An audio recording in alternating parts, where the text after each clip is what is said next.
First এই ভিডিওটি দেখুন।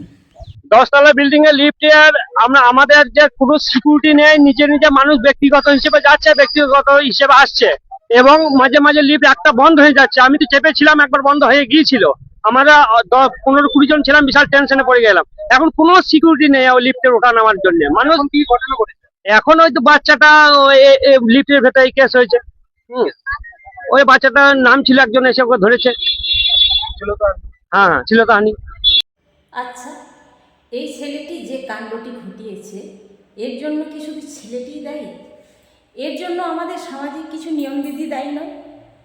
কেন আমরা বলুন তো, একটা পুরুষ সন্তান জন্মগ্রহণ করার পর ঠিক 12-13 বছর হয়ে যাবে, তাকে মানে বোনের সংস্পর্শে বেশি রাখা যাবে না, মায়ের সাথে শুতে দেওয়া যাবে না, তাকে আলাদা একটা রুম দিয়ে দেবেন।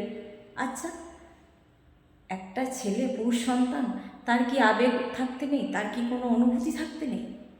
তাকে বেড়ে ওঠার সময়টাতে, যে টাইমে 14, 15, 16, 17, 18, আচ্ছা 18 বছর বয়সে কবিতাটা শুনেছেন?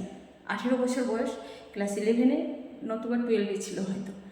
এই যে ভিতটা গড়ে তাদের শারীরিক যে একটা অঙ্গ প্রত্যঙ্গের যে একটা পরিবর্তন ঘটে, হরমোনগত পরিবর্তন ঘটে, সেই টাইমে যদি তাকে আলাদা করে দেন, আলাদা রুমে শুতে দেন, কি হবে তার?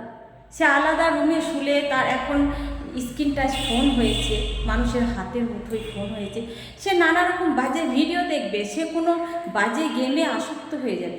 কেন? একটা পুরুষ সন্তানকে পৃথিবীতে যখন এনেছেন, ফার্স্ট কাজ হচ্ছে তার বাবা মায়ের তাকে গাইড করা।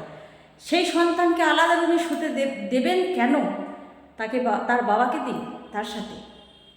অন্তত পক্ষে ছেলেটি কি বলবো, যে অসময়ে অন্যত্র ভেসে যাবে না। কি বলবেন? এই তো কিছুদিন আগে অম্বুবাচী গেল, যে অনেকে বলে অম্বাবতী, অনেকে বলে অম্বুবাচী। তো সেটা কি? সেটা আমাদের মেয়েদের শরীরে যে পিরিয়ডটা হয় 4 দিন, সেটা মা দুর্গার হয়। এতই লজ্জাজনক সেই জিনিসটা। আচ্ছা, আপনার সন্তান যদি জানে যে এই জিনিসটা আমার মায়ের শরীরেও হয়, এই জিনিসটা আমার দিদির শরীরেও হয়, এই জিনিসটা আমার বোনের শরীরেও হয়, অন্তত পক্ষে মেয়েদের শরীরের যে একটা এটা কি হয়, ওটা কি হয়, একটা কৌতূহলবশত সেটা বাজে বন্ধুদের ডেরাতে বসে, আড্ডায় বসে একটা মুখরোচক উত্তেজকমূলক মানে কাহিনীতে, গল্পে তারা মেতে উঠবে না।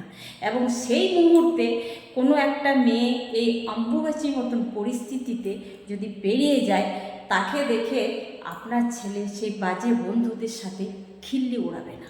সে যদি জেনে যায় এই জিনিসটা আমার মায়ের শরীরেও হয়, আমার বোনের শরীরেও হয়, এবং তখন ওই মেয়েটিকে আপনার সন্তান প্রোটেক্ট করার চেষ্টা করবে, আড়াল করার চেষ্টা করবে, রক্ষা করার চেষ্টা করবে।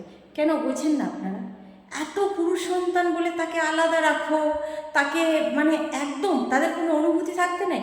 আমি বলি, আমরা যদি নিজেদের সন্তানদের সঠিক শিক্ষা দিই, সঠিক পারভারিশ দিই, আমি যদি নিজের ঘরের আগুনটা আগে নেভাই না, তো অন্তত পক্ষে পাশের বাড়ির মেয়েটা সুরক্ষিত থাকবে, পাশের বাড়িতেও আগুনটা লাগবে না।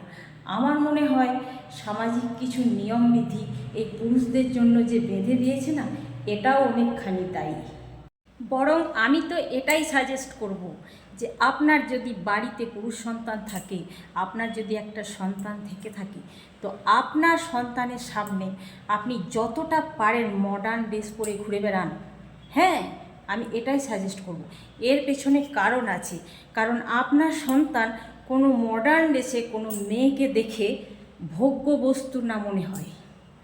আপনার মুখটা যাতে ভেসে ওঠে যে আমার মাও এই ড্রেসটি পরে, মেয়ে মানে মায়ের জাত, মেয়ে মানে বোনের জাত, এই জিনিসটা তার মাথাতে আসে। আসুন না, আমরা নিজেদের পরিবার থেকে শুরু করি। আমরা যদি আমাদের সন্তানকে সঠিক পারভারিশ দিই, তো পাশের বাড়ির মেয়েটা অবশ্যই সুরক্ষিত থাকবে।